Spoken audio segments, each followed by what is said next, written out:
अभी मैं कुरुक्षेत्र में ब्रह्म सरोवर के पास में हूँ। हम लोग अपने टूर को आगे बढ़ाते हुए गाज़ियाबाद दिल्ली से सोनीपत पानीपत होते हुए कुरुक्षेत्र पहुँच चुके हैं और ब्रह्म सरोवर हम लोग देख रहे हैं कुरुक्षेत्र में। और सरोवर का बहुत ही सुंदर दृश्य है। बहुत बड़ा ये पॉन्ड है, सरोवर है। और इस सरोवर के बारे में बता दें कि ये मानव निर्मित, मनुष्यों द्वारा क्रिएटेड, नेचुरल नहीं है। ये एक बहुत बड़ा सरोवर है। इसकी लंबाई 3600 फीट, चौड़ाई 1500 फीट और गहराई 45 फीट है। तो महाभारत काल में भी इसका वर्णन है, पौराणिक कथाओं में वर्णन है। और 11वीं शताब्दी में एक टूरिस्ट ने, नाम मेरे को याद नहीं है, उसकी किताब में पढ़ा था, उसने भी इसके बारे में बताया था। तो ये बहुत ही पुराना है और महाभारत कुरुक्षेत्र में ही हुआ था। तो महाभारत के समय ही ये भारतवर्ष बना था। लेकिन ये सरोवर जो इतना बड़ा लंबा चौड़ा, एशिया का सबसे बड़ा क्रिएटेड, मनुष्यों के द्वारा बनाया हुआ सरोवर है। बीच में देखिए ब्रह्मा जी का मंदिर है। तो इसके बारे में मैं बताना चाहूँगा कि इस सरोवर का ऐतिहासिक महत्व है। महाभारत में 18 अक्षौणी सेना काम लड़ी थी, जिसमें 7 अक्षौणी पांडवों की सेना थी और 11 अक्षौणी आपका कौरवों की सेना थी।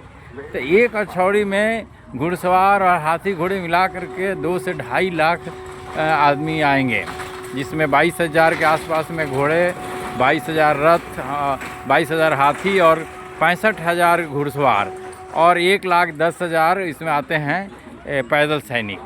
तो जब इतना 2-2.5 लाख रहेंगे, उसमें महावत भी होगा, इसमें कई काम करने वाले लोग होंगे, खाना बनाने वाले लोग होंगे, चिकित्सा वाले लोग होंगे, हथियार देखने वाले लोग होंगे।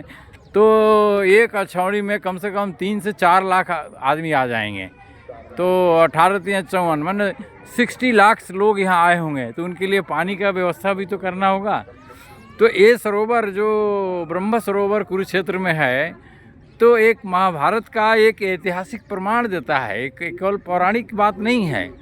ये सरोवर ही जो मनुष्यों ने बनाया, इतने आदमियों के लिए, इतने सेनाओं के लिए, इतने लोगों के लिए पानी की व्यवस्था कहाँ से हो। तो ये सरोवर ये बताता है कि शोध का विषय है कि ऐतिहासिक रूप में महाभारत को भी लिया जा सकता है। केवल पौराणिक बात ही महाभारत नहीं है, हो सकता है।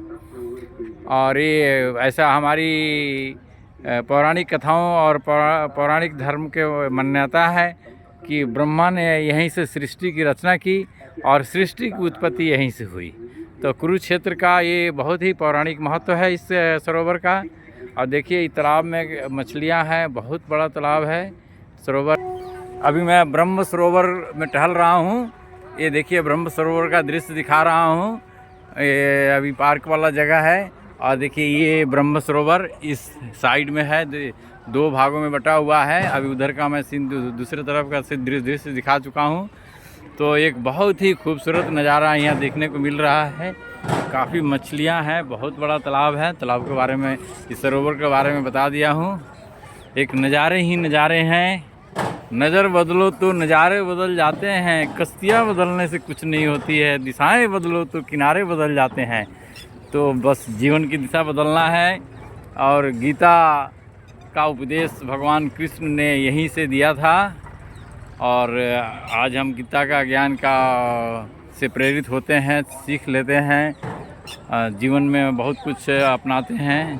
तो यही धरती है जहाँ भगवान श्री कृष्ण ने कुरुक्षेत्र के मैदान में गीता का उपदेश अर्जुन को दिया था, जो आज हर व्यक्ति के लिए एक प्रेरणा का स्रोत है, एक सीख है, जीवन मुक्ति का उपाय है। तो ब्रह्म सरोवर हम लोग आज विजिट कर रहे हैं। बहुत खूबसूरत नज़ारा है, बहुत सुंदर, एक रमणीक, एक टूरिस्ट प्लेस है। यहाँ आया जा सकता है, घूमा जा सकता है फैमिली के साथ में। और साफ़ सुथरा, नीट एंड क्लीन है। गवर्नमेंट की भी अच्छी व्यवस्था है यहाँ पर, रख रखाव, साफ़ सफाई बहुत ही सुंदर है, बहुत अच्छा लग रहा है।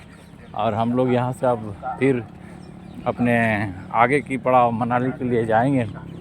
बहुत सुंदर दृश्य दिख रहा है। सृष्टि की उत्पत्ति यहीं से हुई, ब्रह्मा ने यहीं से सृष्टि की संरचना की, ऐसा माना जाता है, ऐसी मान्यताएं हैं, ऐसी पौराणिक कथाओं में वर्णन है और ऐतिहासिक महत्व भी मैं इसका बता चुका हूँ। बहुत ही बढ़िया।